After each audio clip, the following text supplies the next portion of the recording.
सबको माफ करते हुए और सबसे माफी मांगते हुए उठ जाओ। क्या बताऊं मैं अब माँ बाप को कैसे लगता हो। 13 साल से एक बिस्तर पर जिंदा लाश बनकर पड़े अपने ही होनहार बेटे की मौत का कानूनी फरमान लेकर एक बेबस पिता हाथ जोड़कर सुप्रीम कोर्ट का शुक्रिया अदा कर रहा है। रोंगटे खड़े कर देने वाली ये खौफनाक हकीकत उत्तर प्रदेश के गाजियाबाद की है।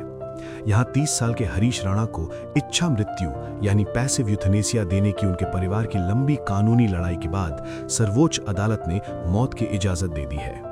सुप्रीम कोर्ट के जज जस्टिस JB पारदीवाला और जस्टिस KV विश्वनाथन की पीठ ने यह ऐतिहासिक और दिल दहला देने वाला फैसला सुनाया है, जिसके बाद अब हरीश को एम्स के पैलिएटिव केयर में भर्ती किया गया है ताकि उसका मेडिकल ट्रीटमेंट हमेशा के लिए वापस लिया जा सके।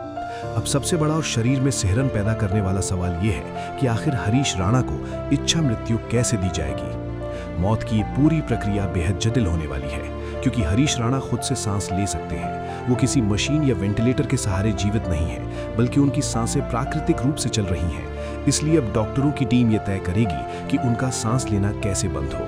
पैसिव यूथनेसिया की इस प्रक्रिया में किसी भी तरह के जहर या जानलेवा इंजेक्शन का इस्तेमाल नहीं किया जाएगा। माना जा रहा है कि मौत सुनिश्चित करने के लिए सबसे पहले उनके शरीर से वो नली या फूड पाइप पूरी तरह हटा ली जाएगी, जिसके जरिए उन्हें पिछले 13 साल से तरल भोजन दिया जा रहा था। इसके साथ ही उन्हें जिंदा रखने के लिए दी जाने वाली तमाम जीवन रक्षक दवाइयां भी तत्काल प्रभाव से बंद कर दी जाएंगी। अनुभवी चिकित्सकों की कड़ी निगरानी में उन्हें धीरे धीरे सिर्फ थोड़ा बहुत पानी दिया जाएगा। दवा और भोजन के अभाव में उनके शरीर के अंग एक एक करके काम करना बंद कर देंगे और अंततः इस तरह उनकी मृत्यु हो जाएगी। अपने ही सामने अपने जवान बेटे को तिल तिल कर मौत के आहोश में जाते देखना किसी भी माता पिता के लिए छाती चीर देने वाला दर्द है। हमने आपको हरीश के पिता अशोक राणा का वो बेहद भावुक वीडियो भी दिखाया है, जिसमें उनकी आंखों से छलकते आंसू और चेहरे की बेबसी सब कुछ बयां कर रही थी।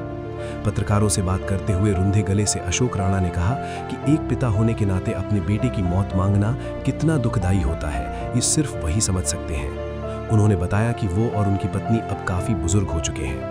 पहले गाजियाबाद और नोएडा के मुख्य चिकित्सा अधिकारी आए थे, जिसके बाद उन्होंने एम्स की मेडिकल बोर्ड की मांग की थी। अंततः एम्स की टीम ने ही आकर जांच के बाद हरीश को पूरी तरह ब्रेन डेड घोषित किया था। अशोक राणा को आज भी 20 अगस्त 2013 का वो मनहूस दिन याद है, जब उनके होनहार और टॉपर बेटे हरीश के साथ वो भयानक हादसा हुआ था। रात के करीब 3 बजे जब वे PGI अस्पताल पहुंचे थे, तो उनके बेटे के सिर पर गहरी चोट थी और पैरों के तलवों में नील पड़े हुए थे। पिता अशोक राणा का कहना है कि ये जो नियम आज भारत में लागू हुआ है, ये दुनिया के 7 अन्य देशों में भी है और इससे उन तमाम परिवारों का भी भला होगा जिनके बच्चे ऐसी ही असाध्य स्थिति में फंसे हैं। अपने बेटे को अंतिम विदाई देने की पूरी तैयारी कर चुके अशोक राणा अब बस यही चाहते हैं कि एम्स में इच्छा मृत्यु की प्रक्रिया पूरी होने के बाद वो अपने बेटे के पार्थिव शरीर को पूरे सम्मान के साथ घर लाएं और उसका अंतिम संस्कार कर उसकी आत्मा को इस लंबे दर्द से हमेशा के लिए आजाद कर दें। Subscribe to One India and never miss an update. Download the One India app now.